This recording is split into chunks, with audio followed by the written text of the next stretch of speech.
Hello guys, welcome back to this channel. Guys, इस video में हम लोग बात करने जा रहे हैं मैग्मा फिनकॉर्प के बारे में। गाइस, ये एक नॉन बैंकिंग फाइनेंशियल कंपनी है। आधार पूनावाला, जो कि आपको पता है, सीरम इंस्टीट्यूट ऑफ इंडिया के मालिक हैं। तो बेसिकली यहाँ पे आधार पूनावाला जो हैं, ये मैग्मा फिनकॉर्प के अंदर 60% की हिस्सेदारी खरीदने वाले थे। और इनफैक्ट खरीदने वाले थे नहीं, खरीद भी लिए हैं। इसके लिए अथॉरिटीज़ के नोड की ज़रूरत थी, उसी से जुड़ी हुई एक अपडेट है।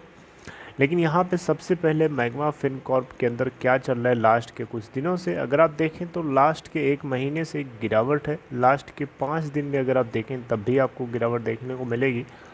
ये एक बेरिश पैटर्न में चल रहा है अभी। और अगर आप देखें तो इसकी मार्केट कैप है 2829.63 करोड़ रुपए। इस कंपनी का 52 वीक लो है 12.90 का, और 52 वीक हाई है 142.15 का। गाइस, अगर हम देखें तो टोटल वॉल्यूम ट्रेड करता है लास्ट ट्रेडिंग सेशन में 5,64,499। वहीं बीएससी के ऊपर 77,621। डिलीवरी परसेंट है 57% के आसपास। अब गाइस, सीधे बात करते हैं न्यूज़ की कि इस एनबीएफसी यानी नॉन बैंकिंग फाइनेंशियल कंपनी से जुड़ी हुई कौन सी अपडेट है, आइए जानते हैं। तो गाइस, आप लोगों को मैंने काफ़ी दिन पहले बताया था कि आधार पूनावाला जो सीरम इंस्टीट्यूट ऑफ इंडिया के मालिक हैं, ठीक है। तो इतनी बड़ी रिपोर्टेड इंस्टीट्यूट है सीरम इंस्टीट्यूट ऑफ इंडिया। तो बेसिकली यहाँ पे आधार पूनावाला को ऐसा क्या लगा कि इस कंपनी के अंदर स्टेक लेने के लिए चले आए। तो देखिए, यहाँ पे नॉन बैंकिंग फाइनेंशियल कंपनीज के अंदर काफ़ी जो है इसके अंदर वैल्यू डेप्रिसिएशन हो रही थी कई सालों से।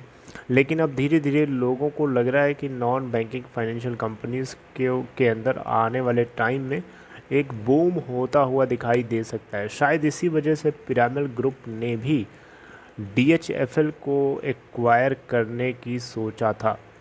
इवन एक्वायर भी कर लिया है, लेकिन वहाँ पे जो शेयर होल्डर्स हैं उनके कुछ अपने क्वेश्चंस हैं, ठीक है। तो जिसको लेकर के बॉम्बे हाई कोर्ट में लिटिगेशन चल रही है।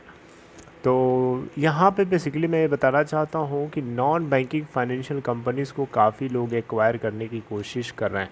तो वहीं उनमें से ये भी एक हैं आधार पूनावाला, जो कि मैग्मा फिनकॉर्प के अंदर 60% की कंट्रोलिंग स्टेक खरीदने वाले थे। और इसके लिए कंपटीशन कमीशन ऑफ इंडिया की वो एक की तरफ से एक नोट चाहिए था, यानी यस चाहिए था। तो आप देख सकते हैं यहाँ पे rising sun holding. Rising sun holding क्या है? ये बेसिकली आधार पूनावाला की एक कंपनी है, राइट। तो यहाँ पे इस राइजिंग सन होल्डिंग ने मैग्मा फिनकॉर्प के अंदर जो परचेजिंग करी है उसके लिए सीसीआई का नोट, यानी सीसीआई की तरफ से उसके ऊपर जांच पड़ताल करी गई और उसको ग्रीन सिग्नल दे दिया गया। कंपटीशन कमीशन ऑफ इंडिया यहाँ पे 3,456 करोड़ रुपए के इस डील को पूरी तरीके से चेकिंग करने के बाद नोट कर दिया। तो यहाँ पे 60% की हिस्सेदारी जो है rising sun holding private limited जो है खरीदने वाला था।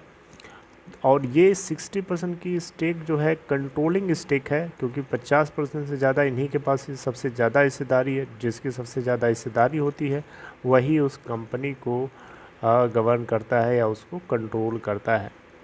कंपटीशन कमीशन ऑफ इंडिया यहाँ पे अगर आप देखें तो यहाँ पे प्रेफरेंशियल अलॉटमेंट बेसिस पे यहाँ पे आधार पूनावाला को 60% शेयर्स जो हैं इस कंपनी के अंदर मिले हैं, जिसको सीसीआई ने पूरी अच्छे से एग्जामिन किया, ठीक है। और यहाँ पे एग्जिस्टिंग प्रोमोटर्स जो अभी भी हैं उस कंपनी के मैग्मा फिनकॉर्प के, उनके नाम यहाँ आप देख सकते हैं।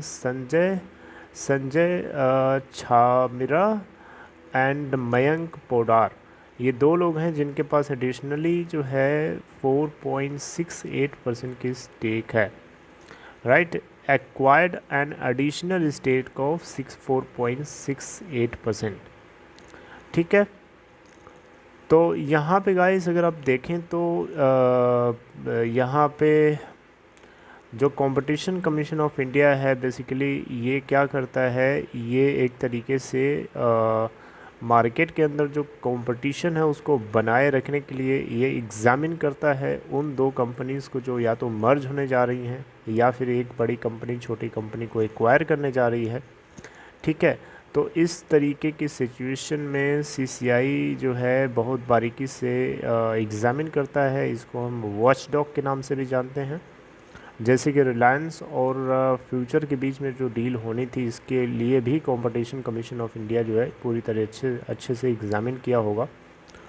ठीक है, तो इसी तरीके से यहाँ पे भी है 60% की controlling stake Magma Fin Corporation Limited के अंदर राइजिंग सन होल्डिंग जो कि आधार पूनावाला की कंपनी है वो ख़रीदने वाली थी, तो इसके लिए इसका सीसीआई का अप्रूवल यहाँ पे मिल चुका है।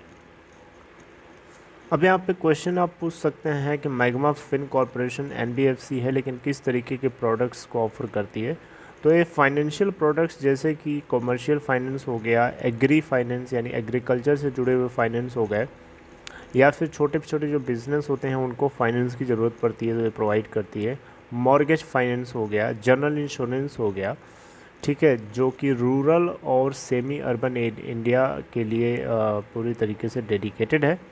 इस तरीके के प्रोडक्ट्स को ऑफ़र करती है कस्टमर्स तक। ठीक है, तो यहाँ पे 940 मिलियन प्रेफरेंशियल शेयर्स जो हैं जिनकी कॉस्ट टोटल बताई जा रही है 3456 करोड़ रुपए, ये राइजिंग सन होल्डिंग्स को जाते हैं। ठीक है, तो ये गाइस एक अपडेट थी जो अब आप यहाँ देख सकते हैं कि मैग्मा फिन कॉरपोरेशन जो है अब एक तरीके से राइजिंग सन होल्डिंग्स के अंडर में देखी जाएगी और उसकी ब्रांडिंग भी जो होगी वो मैग्मा फिन कॉरपोरेशन की जो ब्रांडिंग होगी वो आधार पूनावाला फाइनेंस जो है के अंडर में करी जाएगी, राइट, क्योंकि अब ये कंपनी आधार पूनावाला की कंट्रोल में आ गई है, राइट। तो जो सही होगा उसके अकॉर्डिंग जो है ये आप ये देख सकते हैं, यही है आधार पूनावाला, ये आपको अच्छे से पता भी होंगे। ठीक है, तो गाइज़ ये एक अपडेट थी मैग्मा फिन कॉरपोरेशन लिमिटेड को लेकर के, जो कि एक नॉन बैंकिंग फाइनेंशियल कंपनी है। आई होप कि आपको समझ में आ गया होगा। गाइज़ इससे जुड़ी हुई कोई जानकारी अगर आपको है या फिर आप कुछ पूछना चाहते हैं कमेंट बॉक्स में बता सकते हैं। और this is all for this video. अगर आपको डीमैट अकाउंट ओपन कराना है तो डिस्क्रिप्शन बॉक्स में देखें, आपको एक लिंक मिलेगा, उसे क्लिक करिए और अपस्टॉक में अकाउंट ओपन करा सकते हैं। See you guys next time, till then take care.